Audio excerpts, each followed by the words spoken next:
आप सबको श्री कृष्ण जन्माष्टमी की हृदय से बधाई।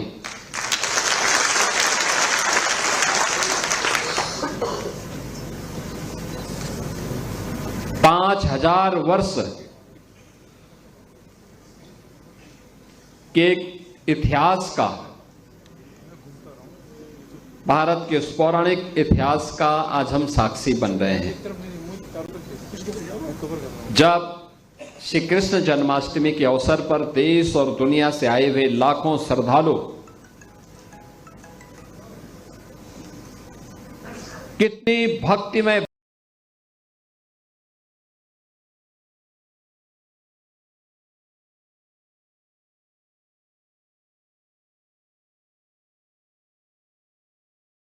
इस पावन भक्ति को अंगीकार करने के लिए उतावले दिखाई दे रहे हैं।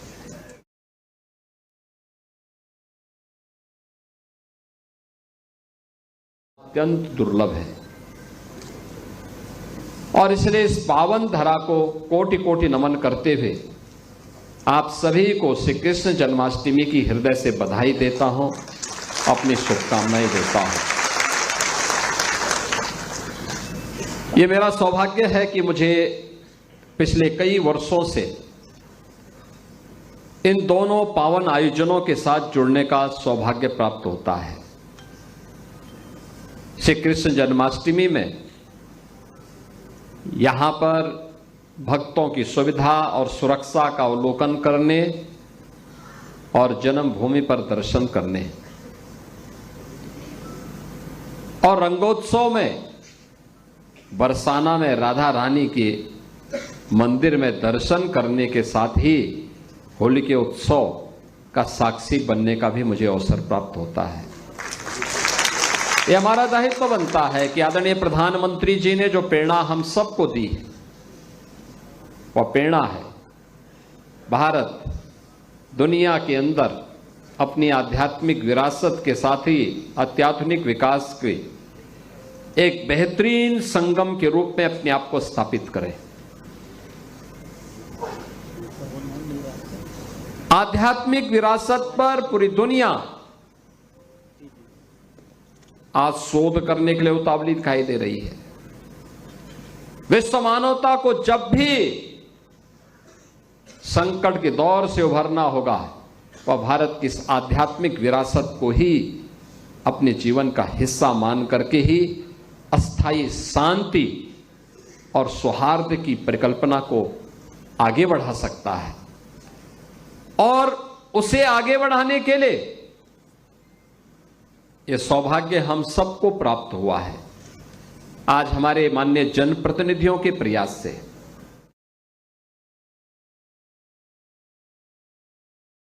पंचायत अध्यक्ष, अन्य सभी सम्मानित जनप्रतिनिधियों के सहयोग से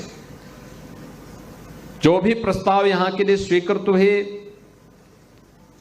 उन सभी प्रस्तावों के अनुसार यहां पर एक कार्यों का आज लोकार्पण और शिलान्यास का भी हो रहा है, जिसमें 645 करोड़ रुपए की ये योजनाएं आज इस पूरे क्षेत्र को समर्पित की जा रही हैं। मैं इसके लिए भी मथुरा, वृंदावन, बरसाना, गोकुल, बलदेव, गोवर्धन, राधा कुंड जैसे पावन तीर्थों से जुड़े हुए और इस संपूर्ण जनपद से जुड़े हुए आप सभी नागरिकों को, श्रद्धालुजनों को हृदय से बधाई देता हूं। बहनों और भाइयों, भारत को अपनी गौरवशाली विरासत पर पूरा गर्व करने का अधिकार है। उसे हम आगे बढ़ाएं। उसका संरक्षण करने के लिए हम सबको मिलकर के कार्य करना होगा, मिलकर के आगे बढ़ना होगा। हमारे पूर्वजों ने विपरीत परिस्थितियों में भी इसका संरक्षण किया और आज तो सब कुछ है। केंद्र में प्रधानमंत्री मोदी जी के नेतृत्व में और राज्य में भी ये डबल इंजन की सरकार लगातार इसके लिए प्राण से जुट करके कार्य करना चाहती है। और इसलिए आध्यात्मिक विरासत का संरक्षण हो, लेकिन आधुनिक विकास भी हो, सुविधाएं बढ़े, हम अपनी पौराणिक पहचान के साथ ही वर्तमान विकास से जनता जनार्दन को वंचित न करने दें, इसके लिए एक व्यवस्था बनाई है।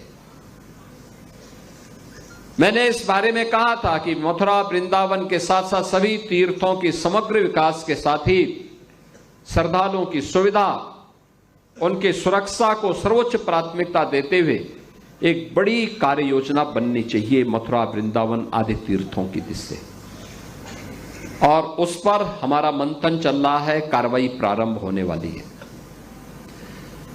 अकेले ब्रज क्षेत्र के लिए, यहां के समग्र विकास के लिए 30,000 करोड़ रुपए की एक नई कार्य योजना को लेकर के हम लोग आ रहे हैं।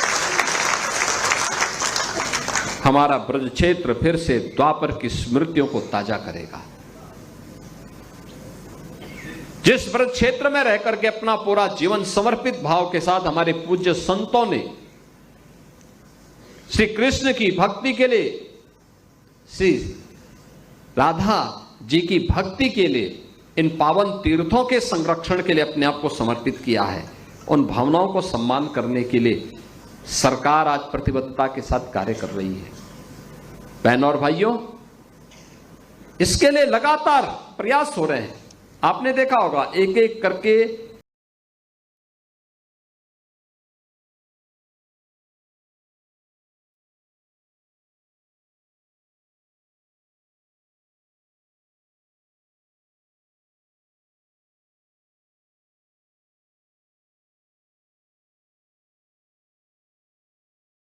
में आज एक साथ 50,000 श्रद्धालु भी आ जाएगा, तब भी वहां दर्शन कर लेगा।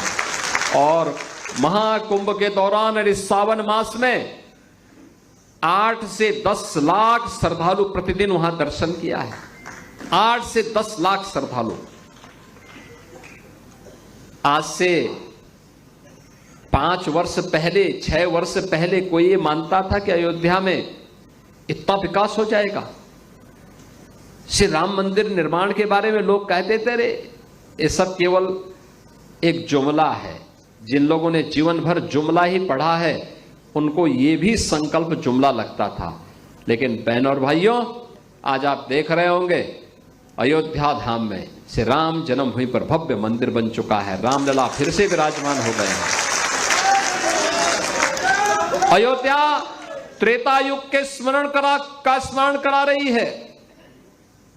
और अगर काशी में और अयोध्या में विकास उन नई ऊंचाइयों पर पहुंच चुका है, तो योग माया का जन्म तो हुआ था इसी धरा पर। आप कभी विंध्यवासिनी धाम में जाकर के देखिए, वहां भी एक नया कॉरिडोर बन गया है, भव्य कॉरिडोर बन गया है। मां गंगा की अविरलता और निर्मलता के बारे में चौधरी लक्ष्मी नारायण जी भी यहां बता रहे थे। पहले लोग कहते थे कि गंगा जी का जल, आज से 10 वर्ष पहले लोग कहते थे कि गंगा का जल आचमन तो दूर, स्नान लायक भी नहीं। ठीक बोल रहे थे, ऐसे लोग बोलते थे। लेकिन आज प्रधानमंत्री मोदी जी के विजन के कारण, उनके नेतृत्व में नमामि गंगे परियोजना के माध्यम से गंगा जी अविरल भी है, निर्मल भी है। और महाकुंभ प्रयागराज ने साबित करके दिखा दिया है। लगभग 67 करोड़ श्रद्धालुओं की वहां उपस्थिति इस बात का साक्षी है कि जो भी आया संगम में पावन आस्था की डुबकी लगा करके महाकुंभ की सफलता को नई ऊंचाई पर पहुंचाया। हम लोगों ने 2019 में प्रयागराज कुंभ के उपरांत इसी वृंदावन धाम में वैष्णव कुंभ के भी आयोजन के साथ हम जुटे थे। उसके उपरांत उस आयोजन के साथ हम जुटे थे। कितना पावन आयोजन था, कैसे लोग बड़ी श्रद्धा भाव के साथ पूरे आयोजन के साथ जुड़ रहे थे। बहनों और भाइयों, ये चीजें दिखाती हैं ये संभव है। और अब आप मान करके चलिए, जैसे नमामि गंगे परियोजना के परिणाम सार्थक हुए हैं, आज गंगा में डॉल्फिन दिखाई देती है, जलीय जीव दिखाई देते हैं, ऐसे ही यमुना जी के बारे में भी एक नई कार्य योजना बना करके यमुना मैया की भी अविरलता और निर्मलता के लिए डबल इंजन सरकार पूरी ईमानदारी उसके साथ, पूरी प्रतिबद्धता के साथ कार्य करेगी। कोई सोचता था बरसाना में रोपवे बनेगा, आज आप देख रहे होंगे कितनी सफलतापूर्वक। पिछली बार जब हम लोग आए थे, रोपवे से हम लोग गए थे, दर्शन किया। जो बुजुर्ग थे, जिन लोगों को चलने में थोड़ा कठिनाई थी, उन लोगों को भी अब सुविधा हो गई है। ये विकास का लाभ इसी रूप में मिलना चाहिए, इसी रूप में ये आगे बढ़ना है। और मैं आपको आज इस बात के लिए आश्वस्त करता हूं कि हमारे माननीय जनप्रतिनिधिगण लगातार यहां के विकास के लिए कार्य कर रहे हैं। हम अपने आप को चलने वाली इस प्रक्रिया के साथ कभी भी अपने को वंचित नहीं कर सकते। याद रखना, आज श्री कृष्ण जन्माष्टमी है। जन्म का कारण भगवान का परित्राणाय साधूनाम विनाशाय च दुष्कृताम के उद्घोष के साथ हुआ था। सज्जनों का संरक्षण करेंगे, लेकिन दुष्टों का संहार भी करने में कोई संकोच नहीं करेंगे। बना था और जन्म के लिए उन्होंने अकेले भारत ही होगा जहां कुरुक्षेत्र में युद्ध हो रहा हो और धर्म का उपदेश दिया जा रहा हो। युद्ध भूमि ही धर्म भूमि बन गई, दुनिया के अंदर कहीं नहीं हुआ। ये केवल भारत में हो सकता है। और श्री कृष्ण जैसे अवतार जब इस धराधाम में साक्षात आकर के अपनी कृपा बरसा रहे हो, तो उनके द्वारा कर्मणे वाधिकारस्ते मां फलेषु कदाचन, कर्मशील बनने के लिए जो प्रेरणा दी गई, निष्काम कर्म की जो प्रेरणा दी गई, यह जब तक हर भारतवासी के मन में होगा, कोई बाल बांका नहीं कर पाएगा भारत का। भारत आगे बढ़ेगा। भारत को आगे बढ़ने से दुनिया की कोई ताकत रोक नहीं सकती। कृष्ण की यही प्रेरणा जो कर्म की प्रेरणा है, सज्जन शक्ति के संरक्षण की प्रेरणा है, दुर्जन शक्ति को उसकी गति और दुर्गति तक पहुंचाने की प्रेरणा है, वही प्रेरणा हम सबकी ताकत है। कल आपने देखा होगा, भारत ने अपनी आजादी के 78 वर्ष पूर्ण किए। लाल किले की प्राचीर से प्रधानमंत्री मोदी जी ने देशवासियों के सामने कुछ नए संकल्प रखे। आजादी के अमृत महोत्सव के कार्यक्रम के अवसर पर भी प्रधानमंत्री मोदी जी ने देशवासियों के सामने कुछ बातें कही थी। उन्होंने तब भी कहा था कि हमारे सामने संकल्प होना चाहिए कि जब देश अपनी स्वतंत्रता का शताब्दी महोत्सव मना रहा होगा, तब हमें भारत को कहां ले जाना है, कैसा भारत चाहिए, कैसा भारत होना चाहिए। उस भारत के लिए ये केवल सरकार की जिम्मेदारी है क्या? सरकार, जब समाज आगे होगा, सरकार पीछे होगी। विकास बुलेट ट्रेन की स्पीड से भागता है और हमें विकास को उसी दिशा में आगे बढ़ाना है। एक लंबा लक्ष्य दिया है 2047 का। प्रधानमंत्री जी ने कल अलग अलग संकल्पों के माध्यम से आगामी कार्यक्रमों की घोषणा भी की है। और मेरा भी इस पावन ब्रज भूमि से जुड़े हुए आप सभी पूज्य संतों से, माननीय जनप्रतिनिधियों से, जनता जनार्दन से, सभी श्रद्धालुओं से इस बात का आह्वान होगा। अभी उत्तर प्रदेश विधानसभा और विधान परिषद में, विधानमंडल में एक बहस चली। लगातार 26-27 घंटे दिन और रात चर्चा होती रही और चर्चा का केंद्र बिंदु क्या था? कैसा उत्तर प्रदेश सही है, कैसा उत्तर प्रदेश सही है। और उत्तर प्रदेश तो भारत के आध्यात्मिक और सांस्कृतिक केंद्र बिंदु के रूप में भारत की आत्मा के रूप में अपने आप को प्रस्तुत करता है। हमारे पास आध्यात्मिक, एक समृद्ध आध्यात्मिक विरासत है। उस आध्यात्मिक विरासत के संरक्षण के साथ ही आधुनिक विकास के इन कार्यक्रमों के साथ हमें जुड़ना होगा, आगे बढ़ना होगा। और उसी जुड़ाव को लेकर के आज यहां पर मुझे आने का सौभाग्य प्राप्त हुआ है।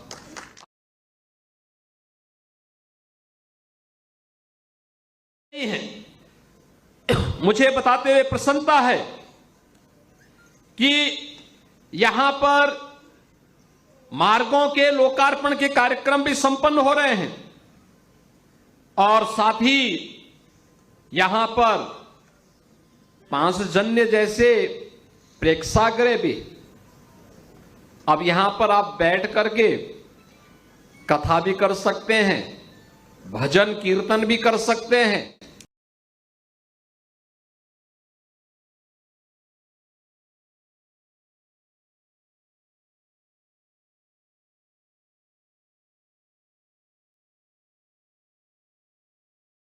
मौसम चाहे कैसा भी हो, मंचन का कार्यक्रम पूरे आनंदमय माहौल में, भक्तिमय माहौल में यहां पर करने का अवसर प्राप्त होगा।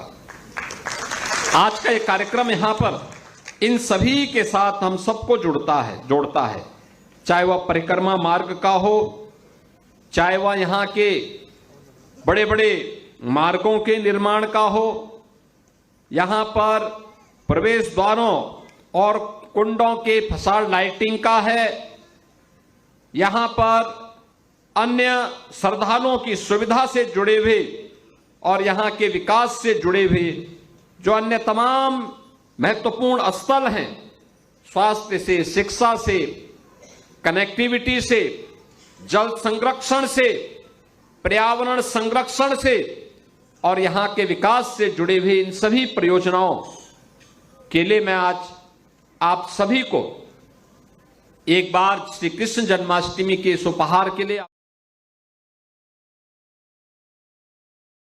धन्यवाद देता हूं और श्री कृष्ण जन्माष्टमी के अवसर पर हृदय से मंगलमय शुभकामनाएं पूरे ब्रजवासियों के लिए, पूरे प्रदेशवासियों के लिए और देश और दुनिया में जहां कहीं भी इस पावन धरा से जुड़े हुए श्रद्धालु मौजूद हैं, उन सबको मैं आज के इस पावन पर्व पर अपनी मंगलमय शुभकामनाएं देते हुए अपनी वाणी को विराम देता हूं। धन्यवाद।